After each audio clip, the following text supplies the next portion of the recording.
What's up, everybody? It's your main man Bennett back here and again, and welcome back to the Not Joe Mama's Fantasy Football League Volume 4. Well, let's get into these rankings. There's only but so many of these videos left to make. I'll be glad to be done when we're done. So, sigh, hi! Sigh, sigh, sigh, sigh, hi!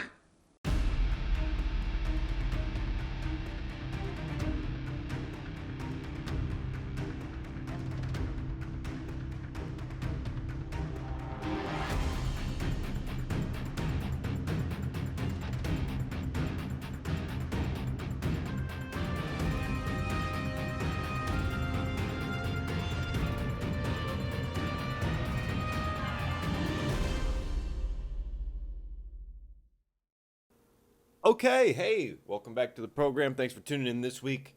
Last week, probably next week too. Let's just get into these. We got the 12th place team, and the 12th place team in these here rankings is the Fancy Lads. Yes, the Fancy Lads, unfortunately, they continue their losing streak. They started the year off 2-0 to then lose 8 straight. That's about 8 weeks. That's 8. 8 is a lot. And it is what it is. He will take on Grand Salami time this weekend, and hopefully great things will happen. Okay, moving on to the 11th place team. The 11th place team in these here rankings is O-Side Veda-Go. That's right, it's Darren's team coming in the 11th place slot. Gotta blame the Russell Wilson injury in general for the poor Tyler Lockett performances coming through. When your best performers are the Bills defense or the tight end for Jacksonville, it's not a good sign. Not a very good sign at all. But it ain't over yet. Darren will hope to improve his record this weekend against Team Rob's. A little family affair there. We'll have to see who wins that. Moving on to the 10th place team. 10th place. 1, 2, 3, 4, 5, 6, 7, 8, 9, 10. It's Grand Salami time. That's right. 10th place team is Katie's team. They were defeated by the Bongtown Herbologists. I'm sure she would have preferred to get the win. It's disheartening because, A.J. Dillon had a great game. George Kittle is starting to come back. I was watching that, and I was enjoying what I was seeing from the 49ers. They're not totally dead yet. I think it's important to note this for those that aren't really paying attention. Katie might be 3-7, but she has had the most challenging schedule of any team. Her opponents have scored a lot more than her. I was going to calculate exactly what they were averaging out. Something like 127. That's the average point total of her opponents is 127. That's a lot. That's a lot. I mean, that's brutal. So, gonna have to move on to the 9th place team. We're moving on to the 9th place team. These here rankings is the Bongtown Herbologists. The Bongtown Herbologists. That's Andrew's team. Up 2 slots. He's 4-6. Still in the hunt. Still trying to scratch out some playoff football going on here in the fantasy world. Got the win this past weekend, and he takes on Under the Steps Boogeyman, which is a perfect opponent for him. He needs to put together a big win, and then his stock will be rising like Tesla. If he loses, hey, then the alarm bells are gonna start ringing right in time for the holiday season. Moving on to the 8th place team. 8th place team in these here rankings is Big T. Big T, that's right, it's Tanner's team. He got the win, but stayed in 8th place. Our boy's up to 62 waiver transactions. Is it enough? No. Does he need more? Yes. He will need to do more. He has to do more. He's still right in the thick of it. As we inch towards the finish line here, we only have, but I think 5 matchups remaining in the regular season. Just 5. Wow. Goes quick, don't it? He's taking on in wine country. That's right, going to Chateau St. Bargles Winery. So don't mess this up, Big T. You need to be ascending. Your ascension is incomplete. You have a couple sips of the wine and then move on. We're going to move on to the 7th place team. 7th place team in these year rankings is, and it's Team Robs. That's right, Team Robs is 5-5. This guy just won't die. He won't quit. Let's count the ways. He auto-drafted some of his picks, didn't adjust his roster for multiple weeks with guys on IR. He's 5-5 after 10 weeks. Wow. Not only that, he just took out Kickin It with Younghoe, one of the best teams we got here, and just took advantage of a low point total from Samuel's team, mainly because the Dolphins' defense got like 20 points. But it's crazy to think that Evan is only 3 games out of first place. That just blows my mind. He's got a chance to improve to a winning record for the first time this season against Darren's team this weekend. We'll see what happens. Now we move on to the 6th place team. The 6th, 1, 2, 3, 4, 5, 6th place team is Master Cook. That's right, it's Alan's team. Alan, they didn't get a win. Alan's team didn't get a win. He wouldn't have stood a chance against Michael's squad. 148 points is what Michael put up, and that is the most of anyone that particular week. So, I'm holding out hope for Alan. I really believe in Alan. He's been my dark horse candidate all year, even before the year started. A.J. Brown, Josh Allen, Alvin Kamara. I think he's got the pieces necessary to make some noisy noise going into the postseason if he can make a break for it. Takes on Corey's Team Diaper Funds this week, which is a perfect matchup for him. He gets a win here. It really shakes things up. So do that. Do that for all of us, Alan. Get a win. Okay, we move on to the 5th place team. 5th place team in these year rankings is Chateau St. Bargles Winery. That's me. That's right.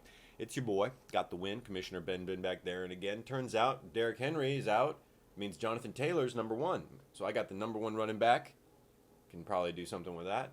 Tyreek Hill, he's pretty good. He's like a top 5 kind of guy. So that's all I got, really. Those 2 guys better carry me all the way up the mountain. It's gonna get a little interesting for me. But we'll see what happens. Next, we move on to the 4th place team. 4th place team in these year rankings is Kickin It with Younghoe. That's right. Samuel taking a tumble. He's still 7-3. Great record. A surprisingly low point total for Samuel's team this week. I doubt that guys like Austin Eckler, Devontae Adams, Mike Gesicki, Tom Brady, and even Nick Folk, the kicker for the Patriots, these are all top 5 guys in their positions. I think that week 10 was just a low moment. Now he takes on Limp Biscuits, and as I've mentioned, Samuel's got a tough schedule between now and the end of the season. It doesn't get any easier against Michael's team.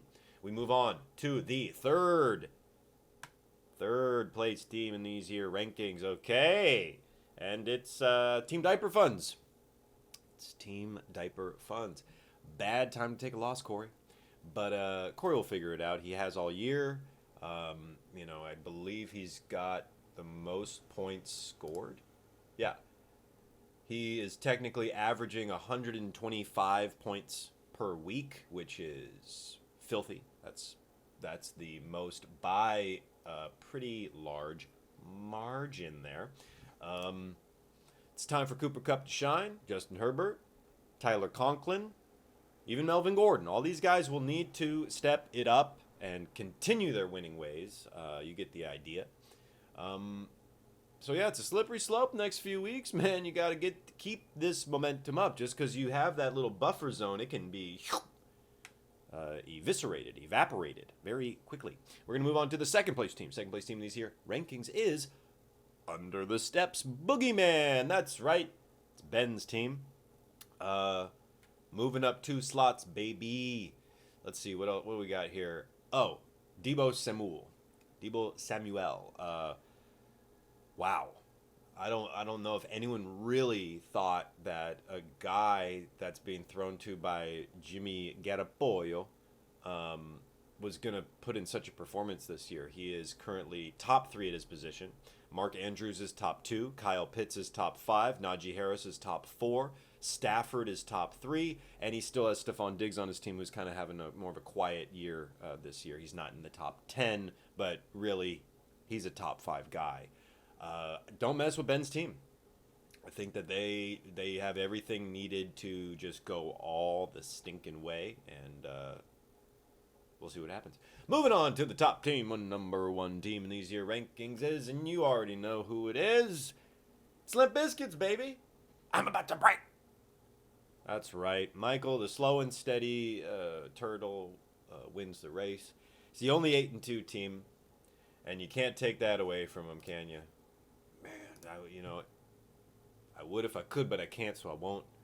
He's, Patrick Mahomes and Josh Jacobs and Christian McCaffrey. I believe in these players. I think that they've been having kind of a lousy couple months through injury or low productivity. Coming into the holiday season in this home stretch, they have very favorable matchups. It's just, it is what it is. But I'm going to be real, because I only know how to be real. I only know how to tell the truth. I'm the commissioner. I'm also a team manager. But it's not Michael's team that got him here. It's not.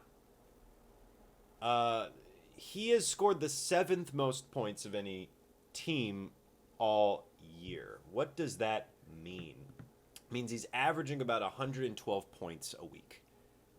That's not terribly impressive. I've done better than that. So has Alan, so has Tanner, so has Ben, so has Samuel, so has Corey.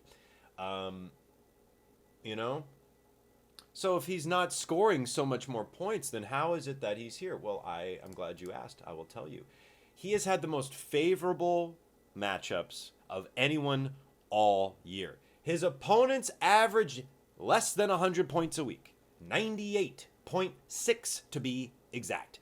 98 points a week is his barometer of what, if he gets more than 98, which is 99 by the calculations in my mind, that's not that many points.